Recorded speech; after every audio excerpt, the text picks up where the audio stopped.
होता है,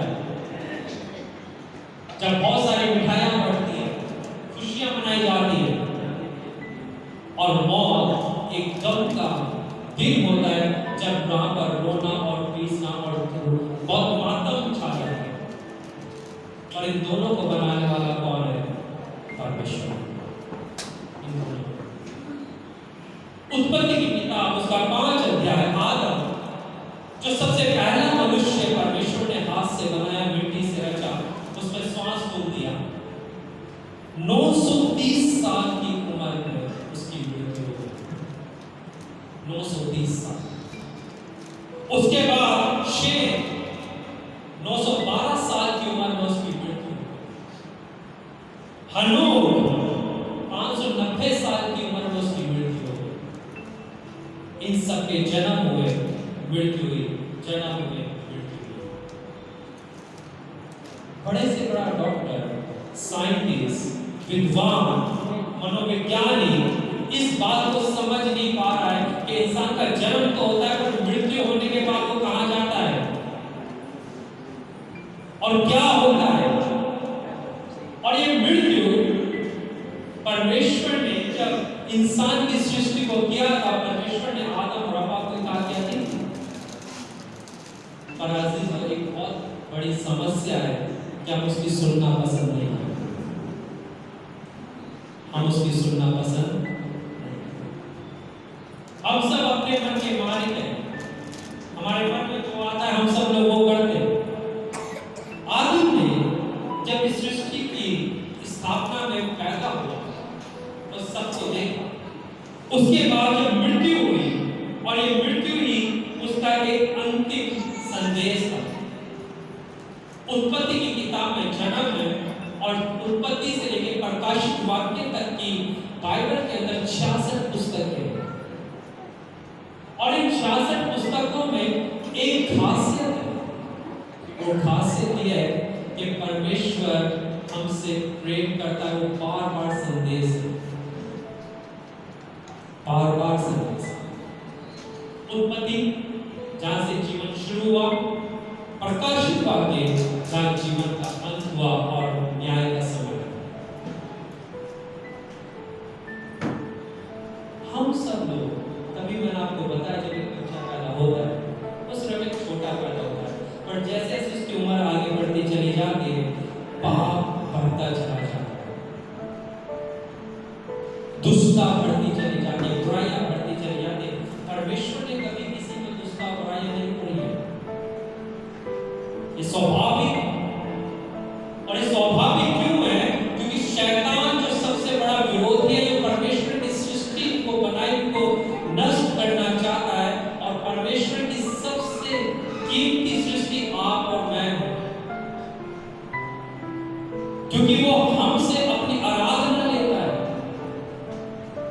हमसे वो प्रार्थना के लिए बोलता है कि तुम मुझसे प्रार्थना करो, मैं तुम्हारा पिता हूं। हमारा रिश्ता है उसके साथ। और एक है जिसको पसंद नहीं है, और वो परमेश्वर का विरोधी कौन है?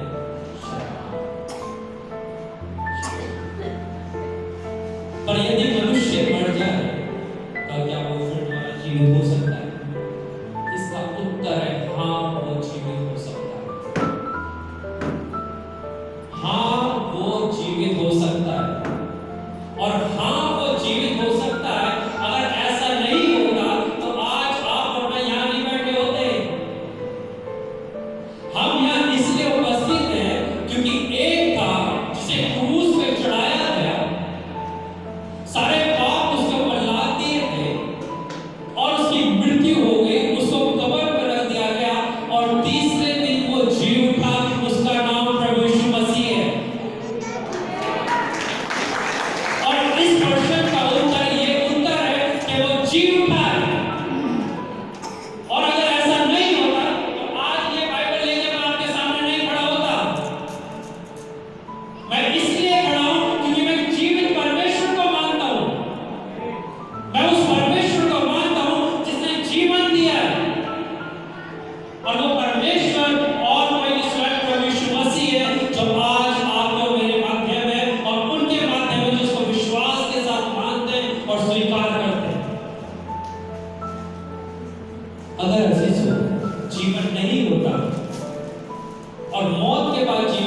होता तो आज शायद हमें किसी मरे हुए को पूछ रहे होते। इस दुनिया में कितने विद्वान आए, कितने डॉक्टर आए, कितने महान पुरुष आए, वो तो भी फोटो के हॉल के अंदर लगी हुई है। क्या हुआ? सब मर गए, सब मर गए, सब मर गए। एक भी दोबारा फिर दोबारा जीवन नहीं हुआ, एक भी।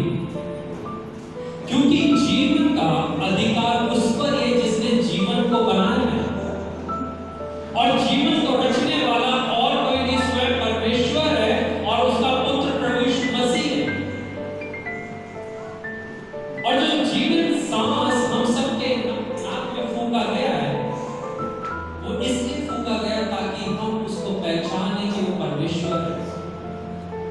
हम सबके सामने बहुत सारी परेशानियां आती हैं, और सबसे बड़ा जो डर हमारी जिंदगी में वो मौत का होता है। जैसे कोई भी बीमार हो जाता है, हॉस्पिटल पहुंचते हैं, हॉस्पिटल पहुंच के सबसे पहला शब्द इंसान के मुंह पर होता है, जितना मर्जी पैसा लग जाए पर इंसान बचना चाहिए। हमारा विश्वास परमेश्वर पे ना बनकर किस पे बन गया? पैसों पे बन गया, डॉक्टरों पे बन गया, और डॉक्टर भी बिल बनाना शुरू कर देते हैं। थोड़ी सी भी मुश्किल आ जाती है, मुसीबत आ जाती है, हम एक दूसरे को फोन करना शुरू कर देते हैं।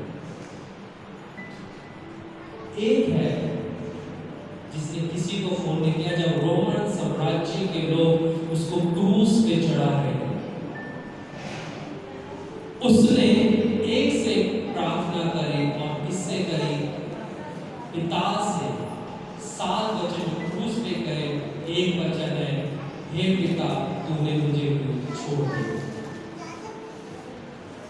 क्या सच में परमेश्वर ने प्रभु यीशु मसीह को छोड़ दिया? क्या सच में प्रभु यीशु मसीह जब उस क्रूस पर उपस्थित थे ये प्रार्थना करी? परमेश्वर ने सारे इंसान का जो पाप है जब क्रूस पर प्रभु यीशु मसीह के ऊपर लाद दिया, वो हमारी जगह दोषी माना गया, हमारे पापों के लिए वो मारा गया। जो सजा इंसान को मिलनी चाहिए थी वो परमेश्वर ने अपने पुत्र को दी, और जैसे उसकी मृत्यु हुई वो पुत्र स्वर्ग में नहीं गया परंतु नरक में गया, क्योंकि नरक पापियों के लिए तैयार किया गया है। और वो नरक में जाके 3 दिन के बाद नरक में से वापस निकल आया और जीवन के साथ चेलों के सामने जीवित उठा लिया गया और स्वर्ग में विराजमान है।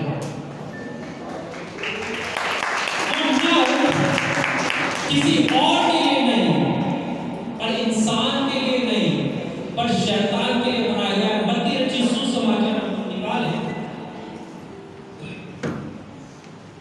मत्ती रचित सुसमाचार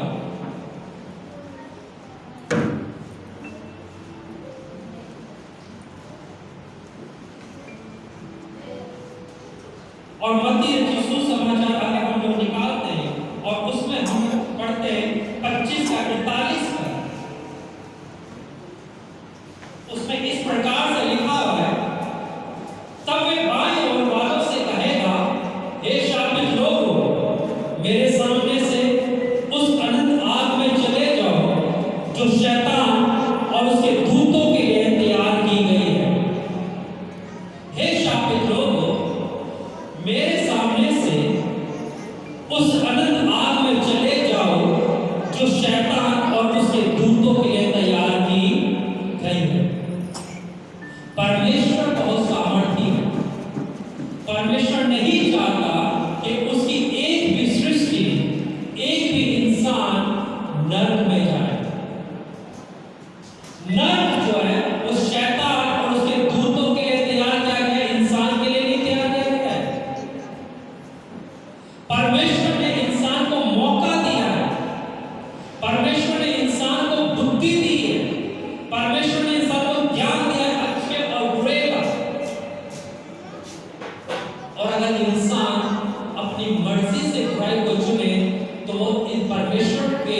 पीछे नहीं पर शैतान के पीछे चलता है, और जो शैतान के पीछे चलता है उसके लिए नर्क तैयार है। अजीजों, प्रभु यीशु मसीह में परमेश्वर ने सबको मौका दिया, सबको, किसी भी जाति का हो, कोई भी भाषा बोलने वाला हो, कहीं भी रहता हो, उसका रंग कोई भी हो, वो कुछ भी करता हो, उसने चाहे भले लाख पाप किए हो, पर जैसे वो प्रभु यीशु मसीह के पास आता है और अपने पापों को मान लेता है और उन सब बुराइयों से दूर हो जाता है, प्रभु के पास सामर्थ्य उसकी सब बुराइयों को दूर करके अपने लहू से साफ करके उसको स्वर्ग का अधिकारी बनाता है। और ये परमेश्वर का वचन है जो जीवित और सच्चाई है, वो देता है। पर हम सब में बहुत बड़ी बुराई है, और वो ये है कि हम बुराई को बड़ी जल्दी पकड़ते भलाई अच्छाई। और ये परमेश्वर कहता है तुम मेरी ओर फिरो, मैं तुम्हें जीवन मेरी ओर फिरो। हम सब लोग यही सबसे बड़ा काम नहीं करते, हम दुनिया की ओर फिरना शुरू कर देते, पर उस जीवित परमेश्वर के सामने घुटनों को टेक कर नहीं बैठते जो जीवन का दाता है, जो परमेश्वर है। जब प्रभु यीशु मसीह ने क्रूस पर चढ़ाए, उनको दफन किया गया और उसके बाद वो जी उठने से पहले एक स्त्री उस कब्र के बाहर बैठी थी, क्योंकि कब्र के बाहर रोमन साम्राज्य ने मोड़ लगा दी थी ताकि कोई भी उस कब्र को छू ना सके। और रोमी साम्राज्य उस समय बड़ा क्रूरता वाला साम्राज्य था, बड़ी क्रूरता थी, दंड दिया जाता था बड़े घृणित तरीके से। मरियम मां बैठी थी, जब मरियम मां बैठी वो रो रही, एक दूत आया और उसने पूछा, हे स्त्री तू यहाँ क्या कर रही है? उसने बोला, मेरे प्रभु को, यीशु को कब्र में रखा है, मैं उसको देख रही हूँ। उसने क्या कहा, तू यहाँ क्यों बैठी है? वो जी उठा है, वो यहाँ नहीं है। अगर वो यहाँ होता तो तू यहाँ बैठी होती, वहां जहां जहां उसने चेलों से कहा था वो वहां सब चेलों को मिलेगा। वो जी उठा है। और यही हम सबके लिए सबसे बड़ा संदेश है। हम उस जीवित परमेश्वर की आराधना करते हैं जो मुर्दों में से जी उठा है। आज हम सब यहाँ उसके भजन गा रहे हैं, उसके गीत गा रहे हैं, आनंद कर रहे हैं, और इसलिए क्योंकि मौत को उसने जीत लिया, नरक का दरवाजा बंद कर दिया, और हम सबके लिए स्वर्ग का दरवाजा खोल दिया, ताकि जो भी इसको विश्वास करेगा वो स्वर्ग का अधिकारी होगा। और यही हमारा घमंड है, यही हमारा गर्व है, और यही हमारा संदेश है कि हम जीवित परमेश्वर के रास्ते में, हम जीवित परमेश्वर के रास्ते में। जब परमेश्वर मसीह ने जीवन के बाद आए, उनके पास अधिकार है न्याय करने का, और अजीजों, न्याय से हम में से कोई भी नहीं भाग सकता। जो हम यहाँ बैठे हमारा न्याय होगा, पर जो लोग नहीं विश्वास करते उनका भी न्याय होगा। अब चाहे वो मानो चाहे ना मानो, से कोई फर्क नहीं पड़ता, न्याय सबका खड़ा है। और न्याय के समय में जब प्रभु यीशु मसीह न्याय करने के लिए आएंगे और वो हमारा न्याय करेंगे, हमारे कामों को देखेंगे, क्या हम उसके सामने खड़े होने के लायक उपस्थित? ये बहुत बड़ा प्रश्न है। तभी अय्यूब ने पूछा, यदि मनुष्य मर जाए तो क्या वो फिर जीवित हो सकता है? प्रभु यीशु मसीह कहते हैं जीवित हो सकता है, पर इंसान के काम कहते हैं वो जीवित नहीं हो सकता, क्योंकि वो शैतान के पीछे चले, शैतान का कार्य करे, और शैतान ने उनको नरक की आग में ढकेल दिया। अब कैसे हम परमेश्वर में उस स्वर्ग के अधिकारी हो सकते हैं, एकमात्र रास्ता है, वह है स्वयं प्रभु यीशु मसीह। स्वयं प्रभु यीशु मसीह और प्रभु यीशु मसीह को मार्ग, सत्य और जीवन है। वो दरवाजा है जो स्वर्ग की ओर खुलता है, और वो सिर्फ एक रास्ता है, उसे अपना जीवन हमें दे देना है।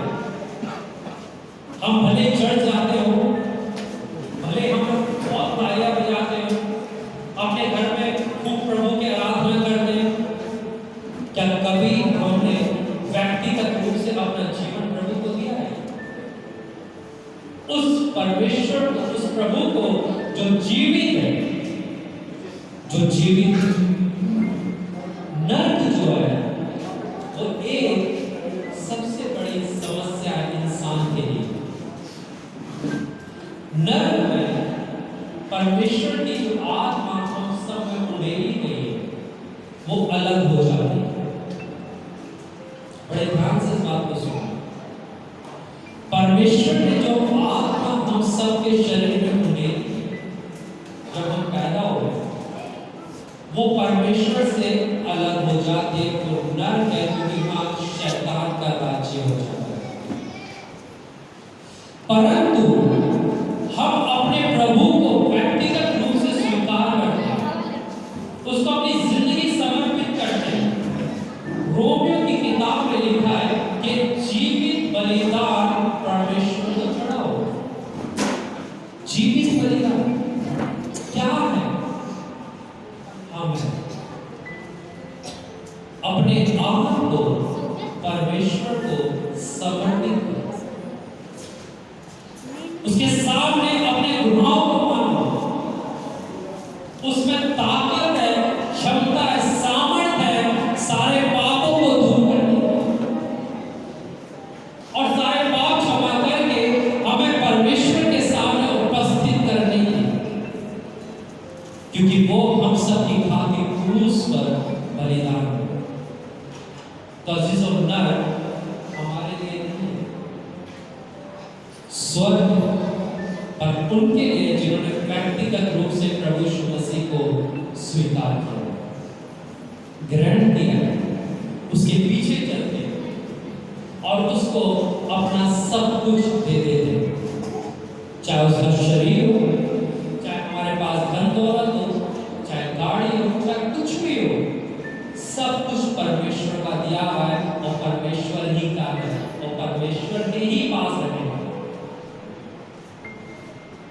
याद कीजिए, जब एक बच्चा पैदा होता है, क्या लेके पैदा होता है?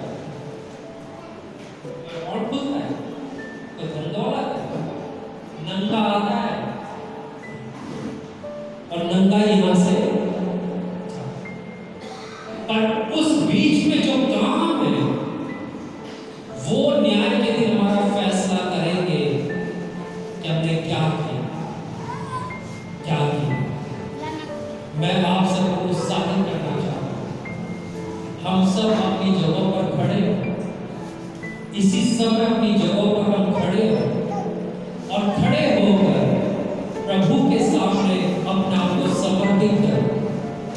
आज ये मौका जो परमेश्वर ने हम सबको दिया है, मैं नहीं जानता इसके बाद हमारे पास मौका मिलेगा या नहीं मिलेगा, मैं नहीं जानता इसके बाद हमें दोबारा मिलेंगे या नहीं मिलेंगे। मेरी इच्छा है कि मैं दोबारा आप सबसे मिलूं, पर प्रभु का मालिक है। पर हम सब अपने आंखों को बंद करें और अपने आप को उस जीवित परमेश्वर को समर्पित